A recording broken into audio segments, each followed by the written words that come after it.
علیکم ملګرو. افغانستان او پاکستان کرکټ مینوالو لپاره سره مهم معلومات شریکوم. دوستانو د افغانستان او سریلانکا دویم ون ډے میچ چې د افغانستان ټیم لږ څه کول پکار دي چې افغانستان ټیم دغه دویم ون ډے میچ په خپل نوم باندې کړي او سریز یو سره برابر شي. او د هغې نه علاوه په اعظم مینوالو لپاره ډېر غټ د خوشحالۍ خبر راغلی دی، هغه هم درته شریکوم. ویډیو راسره تر اخره وګورئ، پوره معلومات نه خبر شئ او مخکې ملګرو سره ضرور شیر کړئ.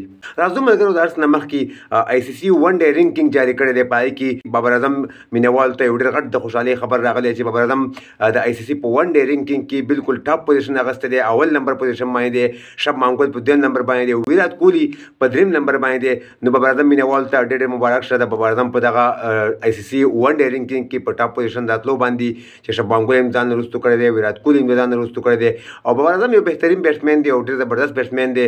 نو د بابر اعظم مینوالو ته ډېر مبارک شه د بابر اعظم په آی سی سی ون ډے رینکینګ کې په اول نمبر راتګ باندې. د هغې نه علاوه که راشو افغانستان او سریلانکا میچ طرف ته، د افغانستان دپاره دغه میچ ډېر زیات مهم دی، ډېر زیات اهم دی چې سبانې میچ افغانستان بالکل وګټي په خپل نوم باندې کړي. په دې وجه هم افغانستان له دغه میچ ډېر ګټل ډېر زیات ضروري دی چې افغانستان دویم ون ډے میچ وګټي، نو یو میچ سریلانکا وګټو، یو افغانستان وګټي، نو دغه سیریز به فاینل طرف ته لاړ شي. فاینل میچ به بیا ډېر زیات خوند وکړي او ډېر زیات مزه به وکړي، ځکه که د افغانستان دویم ون ډے میچ چې موږ بېلي سریلانکا ته میچ وګټو، نو د دریم میچ خوند به بیا هغه نه وي لکه څومره چې د دریم میچ خوند په فاینل سره جوړیږي. نو بل دا چې اکرام علي خیل افغانستان ټیم ډېر زیات لیټ راوباسي. افغانستان کم کوچ چې دی مثلا خبرې هغې کم کپټن چې دی حشمت الله شاهدي په کار ده چې اکرام علي خیل مخکې څلورم نمبر کې پنځم نمبر کې راوباسي. نور په ځای باندې باید قیس احمد واچوي. قیس احمد بهترین بالر دی، بهترین به ثابت شي.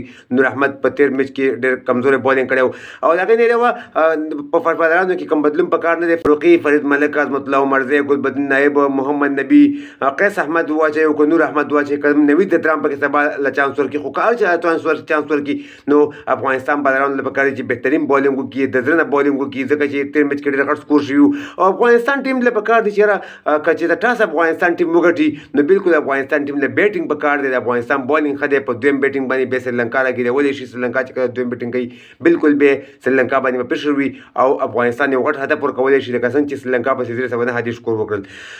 نو دغه و د پاکستان افغانستان کرکټ مینوالو لپاره د سره مهم معلومات چې تاسو سره مې شریک کړل. د ویډیو کتلو ډېره مننه. که تاسو هم د بابر اعظم مینوالي وئ نو په کمنټ کې بابر اعظم زنده باد ولیکئ او د افغانستان په دغه سباني میچ کې کوم بدلون پکار دی، کوم بدلون ته ضرورت دی، اړتیا ده چې افغانستان بالکل سباني میچ وګټي او سریلانکا سره سیریز یو سره برابر کړي. د ویډیو کتلو ډېره مننه. ویډیو مخکې ملګرو سره ضرور شریک کړئ. نو ښه وخت ولرئ. د الله په امان.